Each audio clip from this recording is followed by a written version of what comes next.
দীক্ষা ও মাছ মাংস খাওয়া।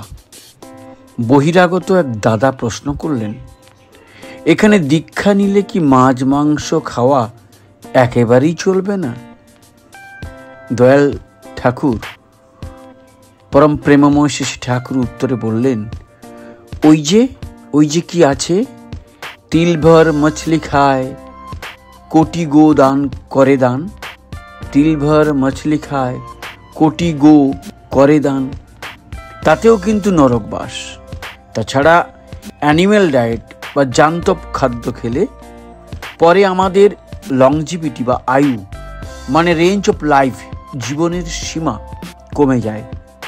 আমি মাছ খাইছিলাম বোধহয় 14 দিন। তখন কেমন হতো, স্বপ্ন দেখলে যেমন মনে থাকে না, মাথায় ওই রকম একটা অবস্থা থাকতো। কেষ্টদা শ্রী ঠাকুরকে প্রশ্ন করলেন যে সেক্সুয়াল ড্যামেজে বা যৌন অবক্ষয়ে বেশি ক্ষতি করে না মাছ মাংস খাওয়াতে বেশি ক্ষতি করে? দয়াল ঠাকুর শ্রী ঠাকুর বলছেন মাছ মাংস বেশি ক্ষতি করে। নিতাই বাবু লেনে আমি একবার পেঁয়াজ খাইছিলাম খিচুড়ির সাথে। সে খাওয়ার সাথেই একেবারে 105 ডিগ্রি জ্বর উঠে গেল। গায়ে সে কি যন্ত্রণা, চোখ মুখ কেমন করছে, পায়খানা কষে গেল। তা ভাবলাম সবারই এরকম হয়। কেউ একটু একটু করে খেতে খেতে রেজিস্ট্যান্স পাওয়ার মানে প্রতিরোধী শক্তি বাড়িয়ে নিয়েছে। ও খাওয়া ভালো না। জয়গুরু। আজকের নিবেদন নিরামিষ আমিষ প্রসঙ্গ। পরম প্রেমময় শ্রী ঠাকুর এই বিষয়ে কি বলেছেন আমরা জেনে নেব। শ্রী ঠাকুর ভেজিটেবল ও ফ্লেশ শব্দ দুটির রুট মিনিং মানে ধাতুগত অর্থ দেখতে বললেন। দেখা গেল ভেজিটেবল মানে টু এনলিভেন, টু আরুইস আর জীবন্ত করে তোলা, জাগিয়ে তোলা। কিন্তু ফ্লেশ শব্দের সেরকম কোনো অর্থ নেই। ওই প্রসঙ্গ ধরে আলোচনা চলছিল। শ্রী ঠাকুর বলছিলেন, আমরা যে হাতি খাই, ঘোড়া খাই, গরু খাই, সব কিন্তু আমাদের শরীরের পক্ষে কম্প্যাটিবল, সুসঙ্গত নয়। আর কম্প্যাটিবল বা সুসঙ্গত না হলেই তা আমাদের নেচার বা পোষণ দেয় না। ওই রকম জিনিস খেলে আমাদের ক্ষতি হয়ে যায়, ক্ষয় হয়। বহু বড় লোক বলেছেন, যারা এম্পেরিয়র অফ ফিজিশিয়ান মানে চিকিৎসকদের সম্রাট, তারাও বলে গেছেন ভেজিটেবল ডায়েট বা নিরামিষ আহার নেওয়ার কথা। এটা এখনকার কথা না, কত আগের থেকে এসব কথা চলে আসছে। ভেজিটেবল ডায়েটে এনার্জি অর্থাৎ নিরামিষ আহারে শক্তি আসে। ওতে যে এনার্জি বা শক্তি উৎপন্ন হয় তা আমাদের পক্ষে কম্প্যাটিবলি অর্থাৎ সুসামঞ্জস্য। তাই ওটাই আমাদের খাদ্য। যার পক্ষে যেটা কম্প্যাটিবল বা সুসামঞ্জস্য সেটা গ্রহণ করলেই তার শরীরের পুষ্টি হয়। এই যেমন দেখো, হাতি, গন্ডার, ভেড়া এরা সবাই ঘাস খায়, ওতেই ওদের পুষ্টি। কিন্তু বাঘের ধাঁচ অন্ন, তার সামনে 2খানা রুটি ফেলে দাও, সে খুশি হবে না নে। প্রশ্ন, ডাক্তাররা তো মানুষের ভালোই চায়, তবুও তারা ফ্লেশ ডায়েটের বা আমিষ আহারের ওপিনিয়ন বা মত দেয় কেন? উত্তরে শ্রী ঠাকুর বলছেন, ওপিনিয়ন মতামত আসে আন্ডারস্ট্যান্ডিং বা বুঝ থেকে। যার যেমন বুঝ তার তেমন ওপিনিয়ন বা মত হয়ে থাকে।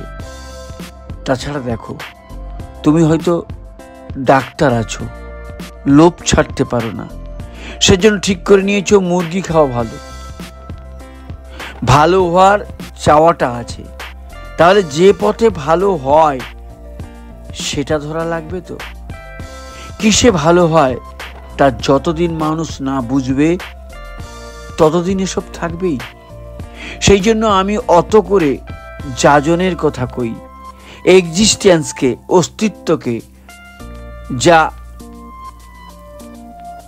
এনার্জেটিক পুশ বা উদ্যমী প্রেরণা দেয়, তেমনতর চিন্তা, চলন, বলন সবার মাথায় ঢুকিয়ে দিতে হয়।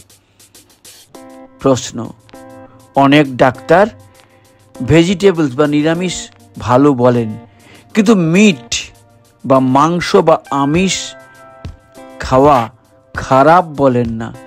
আমাদের তো প্রমাণ দিয়ে দেখিয়ে দিতে হবে কেন মিট ডায়েট বা আমিষ আহার খারাপ। শ্রী ঠাকুর বলছেন, প্রমাণ দেব কেমন করে? আমি যা দেব তার এগনেস্টে এও বা বিরুদ্ধে এও কত কথা আছে।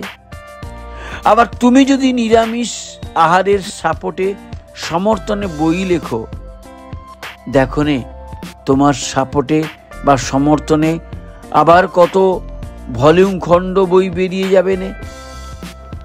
ভেজিটেবল ডায়েট, নিরামিষ আহার আমাদের সিস্টেমের বা শরীর বিধানের পক্ষে কম্প্যাটিবল, সঙ্গতিশীল। মিট ডায়েট বা আমিষ আহার কিন্তু তা নয়। প্রশ্ন করা হলো, মাংসকে বলে ফার্স্ট ক্লাস, প্রথম শ্রেণীর প্রোটিন।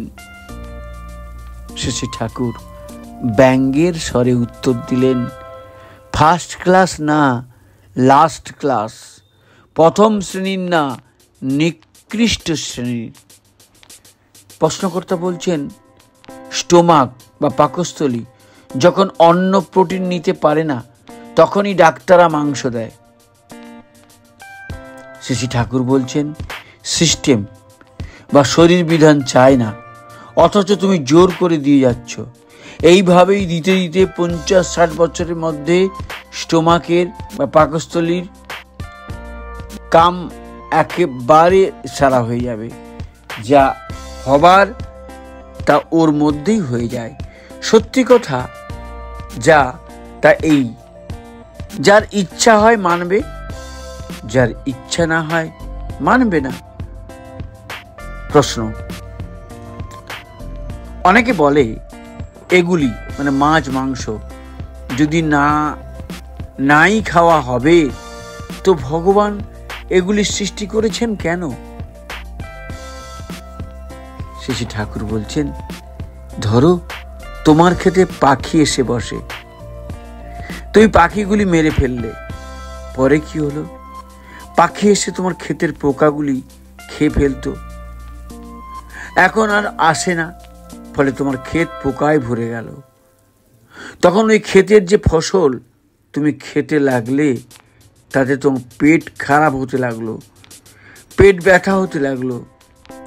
কেন? তা হলো কারণ ওই যে পাখি মেরে ফেলে দিলে, ফলে নানা রকম বাজে পোকামাকড়ে ক্ষেত ছেয়ে গেল। তেমনি এই যে ছাগল, ভেড়া, এদেরও ভগবান মানুষের উপকারের জন্যই পাঠিয়েছেন, বলে দিয়েছেন, আর তোরা খেয়ে দিয়ে পুষ্ট হয়ে মানুষের উপকার কর। প্রশ্ন, কিন্তু মাছ মাংস তো ভগবান আমাদের খাবারের জন্যই সৃষ্টি করেছেন। উত্তরে শ্রী ঠাকুর বললেন, দূর শালার পাগল, ভগবান খাবার জন্যই কি সৃষ্টি করেছেন? তা হলো ওই ডাঁটা, ধান, ডাল ইত্যাদি। তুমি যদি ওদের না কটি আপনা থেকেই মরে যাবে, তাহলে ওই ডাঁটা, ধান, ডাল ইত্যাদি তুমি যদি ওদের না কাটো, মানে ওই সবজিগুলো, ডাঁটা, ধান, ডাল, তাহলে না কাটলে কী হবে, আপনা থেকেই মরে যাবে। মুগের ডাল, বুটের ডাল খেতে রেখে দাও, কিছুদিন পরই মরে যাবে। ভুট্টাও তাই। তিনি এত খাবার জিনিস দিয়ে রেখেছেন, আর তুমি তার চোখে দেখো না। Fish and flash make one wild, অর্থাৎ মাছ মাংস ভক্ষণ মানুষকে বন্য করে তোলে। জয়গুরু। আজ এই পর্যন্ত। আমিষ নিরামিষ সম্পর্কে ঠাকুর কি বলেছেন নিজ মুখে তা আপনাদের সামনে তুলে ধরলাম। যদি ভালো লাগে অবশ্যই শেয়ার করবেন, সবার জানার জন্য সাবস্ক্রাইব করবেন, লাইক কমেন্ট করবেন। পরমপিতার আতুল চরণে আপনার এবং আপনার পরিবারের সবার সার্বিক মঙ্গল প্রার্থনা করি। জয় গুরু। বন্দে পুরুষোত্তম।